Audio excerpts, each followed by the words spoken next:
Candace Owens is back with more theories revolving around the Blake Lively, Justin Baldoni saga.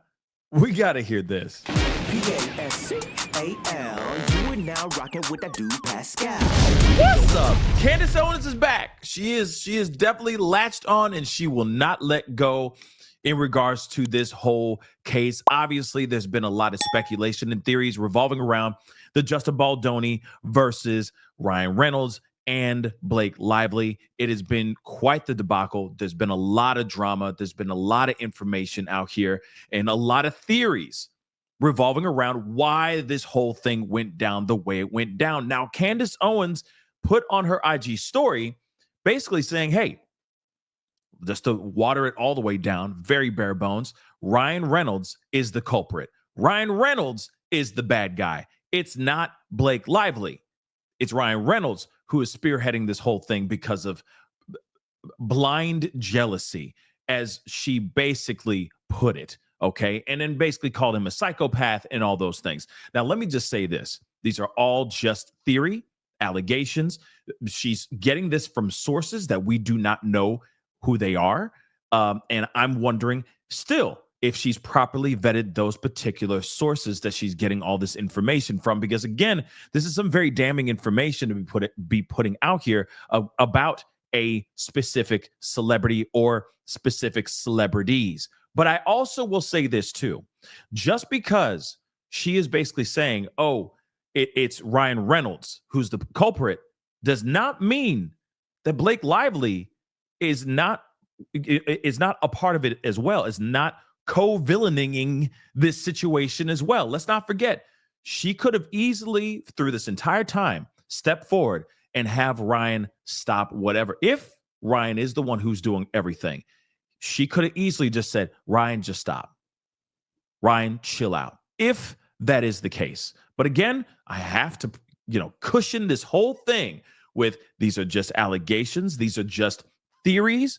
And now she's doubling down. And in fact, there's apparently another video, which we'll probably be looking at in a part 2 here in a little bit. But she allegedly is doubling down and possibly tripling down on her theory, saying that Ryan Reynolds is definitely the one who is spearheading this whole campaign of trying to destroy Justin Baldoni's image, reputation, and potentially his life. It's crazy. But let's take a look at this video here. And of course, I'm going to hop in and out because of fair use and all that stuff. So just get ready.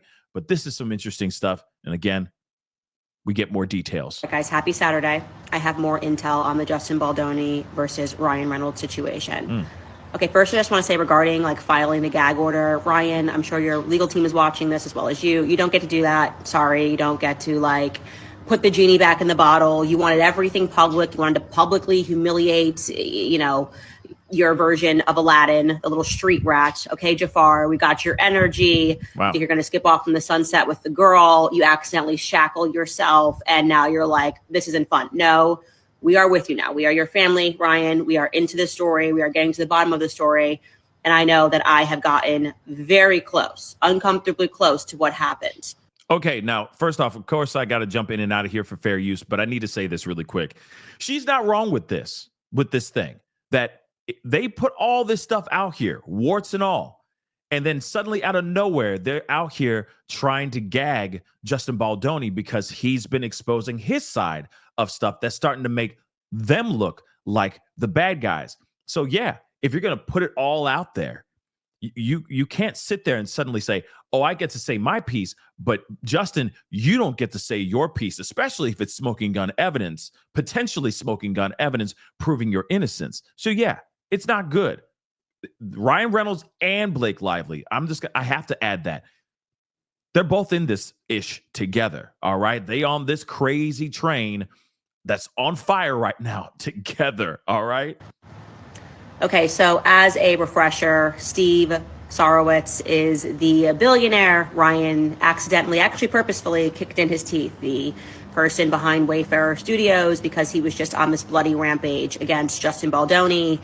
General rule of life, you don't have to follow my philosophies, you don't have to take advice from me, but I think it is good advice to say You do not pick a fight with a billionaire that you cannot win. Meaning when you are plainly in the wrong, as Ryan Reynolds is, you just don't pick that fight. Maybe he didn't pay attention. He didn't care. He was like, I won, Justin Baldoni's out of Endeavor.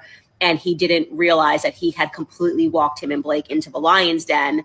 But not a good idea to just kick in the teeth of a billionaire because you're jealous. Okay. That's a good starting point. Just to put into perspective for you, like the difference between Ryan Reynolds, who's quite rich, is like worth $300 million, and somebody like Steve Sarowitz, who is trying to give away $1 billion. Like if they were golfing together and had a casual bet and they were like, oh, Celtics tonight, how much do you want to bet the Celtics will win? Steve could look over at Ryan and say, let's bet your entire net worth. Like that's the kind of money that we're talking about. And again, principally, Steve Sarowitz is completely correct. Like he's going to win this. So Taylor Swift is not going to back this lawsuit. There's nobody, no matter how many friends they have in Hollywood, that's going to be willing to just burn money to come to the aid of their jealous friend. That's not happening. So I got all of these emails over the last couple of days from people who were insiders. I mean, including like family insiders, as in people who were like, yes, I've been at Blake Lively's father's house in Utah multiple times. Like obviously I would not even know her father had a house in Utah. And I've been with them, I've been around them. And yes, Ryan is controlling. I've had exes that are messaging me. Yes, Ryan is exceedingly controlling. Obviously, we've established that fact just by looking at his history, that Ryan is, his personality type is he likes to be in full and complete control. Let's be real. Are we not surprised? I mean, he is a superstar. He is Ryan Reynolds. So I wouldn't be surprised if he is a control freak for sure. Someone who cares about, making sure that his art is on point and his version of his art, his creative expression is out there. So I'm not surprised about that. I mean, I expect that on every major movie star, every A-lister that's out here. That's just inevitable. But I am kind of curious about how she was able to properly vet every single person, every single source that came out. Let's be real. Somebody can easily go, I'm sure, Google and find out that Blake Lively's daddy has a crib out in Utah. You know what I mean? Like I said, people can make things up and then just randomly hit you up and say, oh, yeah, I knew him. I know him personally. You see what I'm saying? So I'm just hoping that she's properly vetting this stuff before she's putting this stuff out here. And I'm sure she is. All right. Because I already know the comment section is going to be out here saying some stuff. So I wouldn't be surprised if she's done that properly. But I wish that these particular people weren't anonymous so that there's a little bit more validation, right? To make these feel a little bit more valid. But let's continue on. Okay. I'm telling you that for a reason, reminding you of that for a reason. People who like to be in that extreme amount of control, when they look at the tapestry of their life and someone unexpectedly pulls at a thread, they lose their effing minds. Okay. They don't see it coming. Everything's great. It's perfect. And someone tugs at a thread and they just go like, I got to go crazy here to correct course. So I get a message yesterday from somebody who's like inside. And they say, Candace, I don't know you, but I'm letting you know you are very close. You're missing just 5% of this story. Just 5%. I checked, make sure yes, this is person's on the inside. So I'm missing 5% of the story. And I like to get 100%. I really do. So I start thinking, I say to my husband, like, I think the part I'm missing is what set off the cannon, right? What sparked the cannon here? What made Ryan Reynolds march in and go, let me see the dailies. Let me see it. Let me see all the footage. Right? That's a very good question. What started this all? I'd like to know. Right? Let me see the script. What's going on? So I start going crazy. I'm just like, what is it? Like, what did I miss? There had to have been a spark. Like, this couldn't, like, something happened that made Ryan go to set that day, demanding to see the dailies, and then having this alleged argument with Blake Lively in the trailer that transformed what was just supposed to be a movie set to suddenly Ryan wanting to own the entire thing. So I'm on a walk with my husband yesterday, and I'm like, what made Ryan want to see the dailies? And my husband's like, I don't care about this at all, not even a little bit. And I'm like, I hate how straight you are sometimes because I need to talk about this. Like, this really is our Roman Empire. And I'm just like racking my brain. I start texting my girlfriends, all 2 of them. And I'm like, what am I missing? All 2 of her friends. All 2 of her friends. I'm like, maybe he saw a text message on Blake's phone. Like maybe she texted Taylor Swift and said like, haven't felt like this in years. And like they're filming stuff. Like it had to have been something that made him come completely undone like that, where like he suddenly thought that he was going to lose his wife. And then a Deadpool fan who knows nobody involved gave me a very, I guess a better instinct of what to sniff out here. Okay. The Deadpool fan says, oh my gosh, this is so funny. They're just commenting on my podcast episode. And they're like, oh my gosh, it's so funny because I remember this scene. They're referring to the scene, I'll post it next, where Ryan just explicitly kind of spells out the lawsuit. And they were like, it was weird because the script didn't make any sense. And he's suddenly saying like, oh, feminist and this and that. And now we know that this is how Ryan lets out his anger. He just puts the person that he hates in the script and actually leaves his audiences lost because they don't know that he's doing that or why he's talking about feminism and his wife losing baby weight. So that is what the fan said. Like, this scene makes sense. It was weird. It didn't belong in the film. Who are you? Back I'm at Deadpool. this again. And I guess you're Deadpool too. But in here, everybody calls me Nice Pool. Oh my goodness, wait till you see Lady Pool. She is gorgeous. She just had a baby too, and can't even tell. I don't think you're supposed to say that. That's okay. I identify as a feminist, right? Now, again, let me just pause this really quick.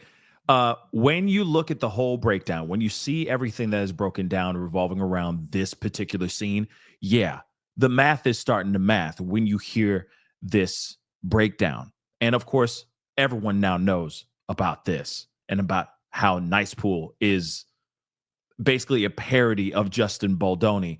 And what's even crazier is that the same Nice Pool, just a spoiler, loses his life at the end of the movie or near the end of the movie. All right. He rids of this character and he gets just completely annihilated, riddled by bullets. Okay. So clearly, if this theory is true, wow.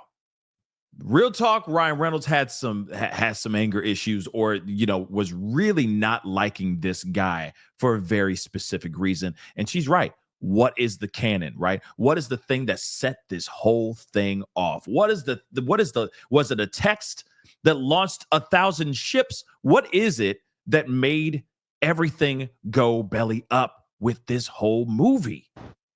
Okay, now why is that important? Because what it lets us know is that Ryan doesn't even care about the movie script when he gets angry. He gets so angry that he just puts explicitly what it is that he wants to say to the person that he's angry at, right? So he's just talking to Justin Baldoni there. He's just making fun of Justin Baldoni. And this is a major clue because there's another scene in which the script doesn't really make sense.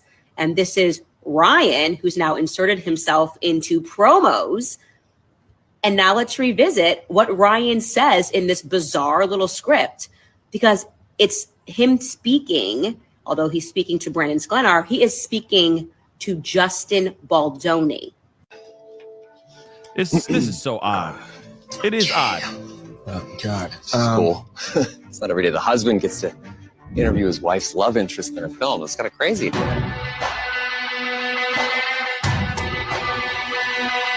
Now, we've already seen some of this stuff, but they go further in this clip. And yeah, this stuff doesn't make much sense. When you watch it, it's like, okay, he's just trying to be really funny. And yeah, it is kind of funny if you really think about it. Outside of the context of everything revolving around this whole debacle, right? You think, oh, that's really funny. He's a superstar. He's a big time movie star. His wife is a movie star. Yeah, like, hey, I think it's really interesting that I get to interview the love interest of my wife's movie. It is funny. But then when you hear everything else, you hear the narrative leading up to this, man, it's not funny anymore. It's almost sadistic. It's crazy. Let's dive in, shall we? So I saw you posing a photo with Mrs. Reynolds, and sorry, what do you call her? Do you guys have a nickname or something? Okay, no, just boy. Mrs. And again, I'm sorry for stopping this again, but even when he says, is there a nickname for her? maybe there really was a nickname. Maybe there was something that was said. You know, maybe there was a nickname. Like I said, or like what Candace said earlier, I agree with that too. Surprise, surprise, but I agree with that too. What is it that what set this whole thing off? Was it a text message that he saw, right? That maybe he used a nickname, or maybe that scene was intense or whatever it may be. And he's like, oh, hell no, I'm showing up. You're going to show me the dailies. You're going to show me all of the takes of this movie that you've done so far. Let me see this script, because now I need to know what was so damn intense, right? It's possible. It's possible, but let's continue. Brent, Damn, you're great. no. It's not every day a guy gets to interview the love interest of his best friend's wife, and the guy trying to replace Ryan as a husband, and me as his best mate. Holy shit. Oh, boy. What the hell are you doing messing with my best buddy's wife? Sir, I have no idea what's happening at all. It's crazy. Guys. It's definitely crazy. I'm thinking this ain't a script. Yikes. I'm thinking this is exactly what he wanted to say to Justin Baldoni. They're saying they had chemistry, and I have never seen the movie or read the books, but apparently they had like real chemistry on set. He is saying a weird line there where he's like, what do you call her? Why is he asking that question? He said, I saw a photo, which made him jealous. Okay. And now he's talking about chemistry. And then when Wolverine gets in there, I don't know why I'm blanking on his real name. Wolverine gets in there and he's like the person trying to replace Ryan. I'm thinking something maybe happened here. He maybe found some sort of I don't know what it was that he saw, but it sent him on a tear. That what we just watched there was not a script. No more than what we watched on Deadpool was not a script. So I'm about to find out, because I'm going to speak to some people. I'm now on the inside. I think the missing piece of this is in that script. Okay. Because while we know Ryan is controlling, I think something lit the cannon. As I said, he went psycho and thought that he was losing Blake to Justin. That is the only reason it explains that he went so far as to try to make it so that he could never play a role in Hollywood again. Sorry, Ryan. Like I said, you don't get to put this genie back in the bottle. You are a walking lesson here of be careful what you wish for. We're going with you. We will be with you to the very end of this thing. And I think it's going to end with me, because I know I'm 95% of the way there. And now I'm sniffing around and I'm realizing some things. It ends with Candace. How funny is that? So I'll update you guys once I have these conversations. Wait, OMG. She ain't done. I just realized that skit goes on longer, okay? And he brings his mom in, and literally nothing they are saying makes any sense unless we are now hearing the exact text messages, and I'm guessing text messages, that Ryan found between Justin Baldoni and Blake Lively. This is not a normal script. Watch this. Say what? Brandon, I saw the film, and may I say, you are incredible in this movie. On a scale from 1 to, I stopped taking my blood thinner medication, because if I can't have you, I don't want me. Mrs. Reynolds, you should probably keep taking your medication. Say that. What? If I can't have you, I don't want me. What? Could it be a text messages that he's using in this little bit? And I'm a little worried about your son. Like, he's for sure addicted to meth, God right? damn, you're gorgeous. It creeps up on you. Jesus, God, no. Did you know that Ryan lost his father in 2015? I'm sorry. Man, living with Ryan must have been incredibly hard for him. Bro, I don't feel very comfortable asking this question. Nope, I got it. I'll get it. Here, I can do that. You're not going to read it. I will then. Okay, thank you very much. That's the one. It says Ryan would love to have a new dad to have a catch. And I think he could really use a man in his life. Hugh is no spring chicken anymore. Blink once for yes, or blink once for I'd love to be your new dad. He blinked. Wow. I mean, obviously there's a mixture of things in there. There's jokes that and then of course there's, if it's true, and if there are these text messages that he used in this skit, I mean, obviously he took some liberties to throw some more comedy into the situation, but oh my damn, if that's the case, that's insane, y'all. If this is true, let's continue.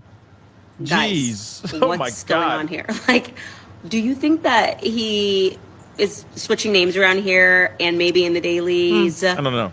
She said that off camera because the mic was still on. As we know, he was catching stuff off camera, and maybe she made a comment about like Ryan being old and like her having young kids. And Oh boy. also, what is this meth thing? Like the meth joke is very like, you're on meth. Yeah, meth. Like, is Ryan on meth? Like, why would you say that? This has nothing to do. I think, well, one, I think they took some comedic liberties to make the jokes funny. Now, is it text messages that he used in this? I don't know. But I don't think Ryan is on any types of substance like that. He could be on anything else, but on that, I don't know. All right. That might be her really overly reading into it, reading into it too much. All right. With it ends with us promotion. Let's be very clear. That's not what's happening here. He blinked. Jeez. Is this hell? No, it's Iowa. That's from Field of Dreams. It's one of Ryan's favorite movies because he and his late father had so much unresolved sadness. But pride got in the way, and neither of them were able to find closure. Ryan thinks Field of Dreams is a true story because he's on meth, and that drug is... Okay, so this is my new theory. That's having weird. now watched that, I feel like either in the dailies or via text messages, he heard a conversation about him between Blake Lively and Justin Baldoni, where Blake opened up to him about Ryan having lost his father. Maybe Ryan wasn't the same since or whatever. He said it's like they never resolved their issues. This is like it ends with us promotion. Like, why is this all being said? She's got a good this point. is what made Ryan completely lose the plot and just decide that he had to positively destroy Justin Baldoni. Like he went mad. And I don't get this meth bit. This meth bit is very weird. I keep saying like he's on meth. I don't get that. But I think we're at like 99% here in terms of what went down. Okay. Wow. Now let me just say this. Anything's possible right now. We don't know the full truth of everything as of yet. In fact, from what I'm understanding as well, Blake Lively and Ryan Reynolds are also getting subpoenaed for for text messages so that those things can actually get involved or be brought in as evidence into these cases that they're looking at right now. But as far as the skits and all that stuff, I mean, anything's possible. At this point, anything is bloody possible. He could have been using text messages or overheard conversations that Blake Lively had with Justin Baldoni that obviously triggered him to the point where he wrote some skits and took it to that next level. That is possible. It doesn't make much sense. The skits, some of them, as you saw with the mom, I'm like, why is his mama in this mug? Make that make sense. But at the same time, I guess anything for comedy. But taking his own issues, all right, with his own wife and putting it out there on the world stage in plain sight, but not letting people know what it was, is pretty wild. Again, this is all up for interpretation. It's not like Ryan Reynolds went to Candace Owens and said, "Oh, here's the truth, everybody. Here's it all. Here is all of it. Now you have everything." Nah, this is her just interpreting and analyzing the information and putting her own 2 cents in it. I'm not sitting here saying that I agree with all of that she said, but there is a good portion of what she's saying that is pretty spot on, or could possibly be true. Let me just say that. Not spot on because we haven't heard from Blake Lively or Ryan Reynolds' camp. We haven't heard anything from Justin Baldoni except for them trying to dodge this gag order, get text messages so that they can put it out on the world stage so everyone can see the truth. So this is going to be very interesting. But again, let me reiterate this. This is not smoking gun evidence. This is just another theory. This is just more, as some would say, tea out here for everyone to look at and analyze and come up with their own independent thoughts and opinions on this situation. So what say you? Again, I still sit on the fence because, again, there is three sides to this story. Okay, I know that the saying is that there's two sides to every story, but in this situation, there's about three, at least three right now. Okay, you got Blake Lively, you got Ryan Reynolds, and you got Justin Baldoni's versions of this story or this whole situation. I'm interested to see what all of them have to say about it all. I don't know if we're really going to get the full truth from everyone. So again, this is a theory. What are your thoughts on this? Do you think that Candace Owens' theory and interpretation of everything, do you believe it? Do you agree with her? Do you think she's 100%? Or do you think she's off? Comment down below. Let me know what your thoughts are. Hit that like button down below. Crush that subscribe button. Don't forget that. All right. We cover a lot of things on this platform, so show some love. Crush that subscribe button, and I'll talk to you guys very soon. And there is a part 2. We may be looking at that a little bit later on today. So be on the lookout. Make sure that notification bell is on and set to all so you know whenever I go and upload, because it's very random. All right. But anyway, it's time to get going. Pretty interesting interpretation, guys. Pretty interesting analysis. What say you? It's time to get going. Be good to yourselves. Be good to one another. This is the Pascal Show. Bye. Pascal. You are now rocking with that dude Pascal. We be going wild.